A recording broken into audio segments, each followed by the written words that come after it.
শহীদ ওসমান হাদির খুনি ফয়সাল করিম মাসুদ ভারতে গ্রেফতার হয়েছেন। এটা আমাদের জন্য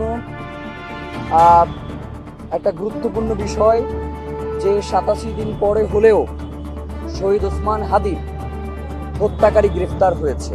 এখন মূল যে বিষয়টা সেটা হচ্ছে, আমরা আপনাদেরকে বারংবার একটা কথা বলে আসছি যে শুধুমাত্র শহীদ ওসমান হাদির হত্যায় যিনি শুধুমাত্র গুলি করেছেন তিনি একমাত্র শহীদ ওসমান হাদির হত্যাকারী নয়। ওসমান হাদির হত্যার পিছনে যারা এই শুটারদেরকে ভাড়া করেছে, যারা এই হত্যার পরিকল্পনা করেছে, তাদেরকে আমরা কোনো জায়গায় দেখতে পাচ্ছি না।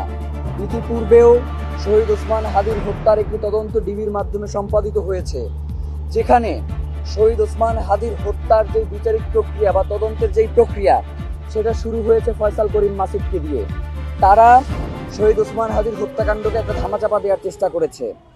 বর্তমানে এই মামলাটি এই তদন্তভার সিআইডির অধীনে রয়েছে, তারা তদন্ত করছে। আমি আজকে সিআইডির যিনি তদন্তকারী কর্মকর্তা রয়েছেন তার সাথে কথা বলেছি। আমি তাকে জিজ্ঞেস করেছি যে এই তদন্ত করতে আর কতদিন সময় লাগবে। তিনি বলেছেন, যেহেতু এখন শহীদ ওসমান হাদির হত্যাকারী যিনি গুলি করেছেন তাকে গ্রেফতার করা সম্ভব হয়েছে, সুতরাং আমরা চেষ্টা করছি অতি দ্রুত তাকে দেশে ফিরিয়ে এনে যাতে এর পেছনে কারা রয়েছে তাদেরকে অতি দ্রুত বিচারের মুখোমুখি করা যায়।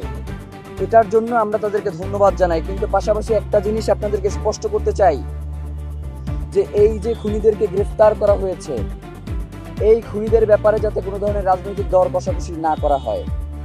মানে আমি এইটা দিলাম তুমি এইটা দিবা, এইটার কারণে যেন শহীদ ওসমান হাদির এই যে হত্যাকারীরা দীর্ঘদিন পর্যন্ত যাতে ঝুলে না থাকে, তাদেরকে যাতে অতি দ্রুত দেশে ফিরিয়ে আনার ব্যবস্থা করা হয়।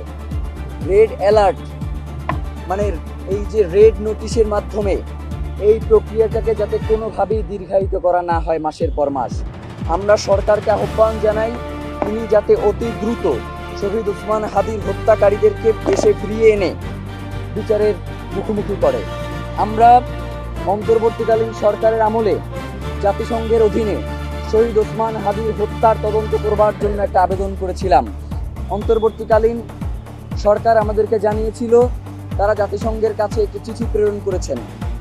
আমরা স্পষ্ট করে বর্তমান সরকারকে দিতে চাই, বর্তমানে যে তদন্ত প্রক্রিয়া চলমান রয়েছে এর পাশাপাশি নিরপেক্ষতা এবং সুষ্ঠু বিচার সম্পাদনের জন্য জাতিসংঘের অধীনে তদন্ত হওয়াটা অত্যাবশ্যকীয় হয়ে দাঁড়িয়েছে। সুতরাং বর্তমান সরকারকে আমরা অনুরোধ জানাবো যাতে অতি দ্রুত শহীদ ওসমান হাদির হত্যার ব্যাপারে জাতিসংঘের যেই চিঠি প্রেরণ করা হয়েছে সেই চিঠির ব্যাপারে জাতিসংঘ কী পদক্ষেপ গ্রহণ করা হয়েছে বা জাতিসংঘ এই তদন্ত ভার নিতে সম্মত হয়েছে কিনা, বা সম্মত হলে সরকারের পক্ষ থেকে তাদেরকে কি কি সুবিধা বা কি কি সহযোগিতা করা হবে মর্মে সরকারের পক্ষ থেকে তাদেরকে জানানো হয়েছে, সেগুলো জনসম্মুখে প্রকাশ করা হোক।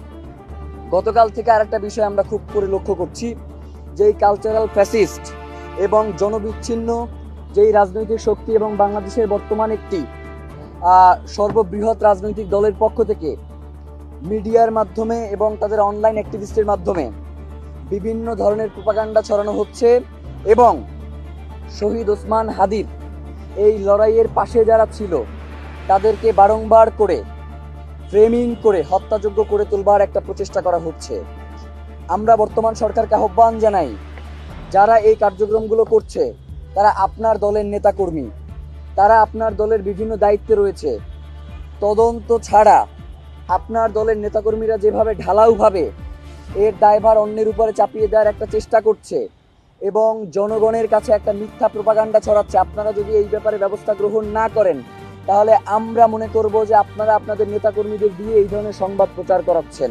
যারা দীর্ঘদিন ধরে এই আওয়ামী ফ্যাসিবাদকে, এই ফ্যাসিস্ট সরকারকে লালন পালন করে ক্ষমতায় টিকিয়ে রেখেছে, গুম খুনের রাজনীতিকে বৈধতা দিয়েছে, গতকাল থেকে তারা দেখতে পাচ্ছি যে শহীদ ওসমান হাদির হত্যাকাণ্ডের এই বিচারিক প্রক্রিয়াকে ভিন্ন খাতে প্রবাহিত করবার আপ্রাণ চেষ্টা করে যাচ্ছে।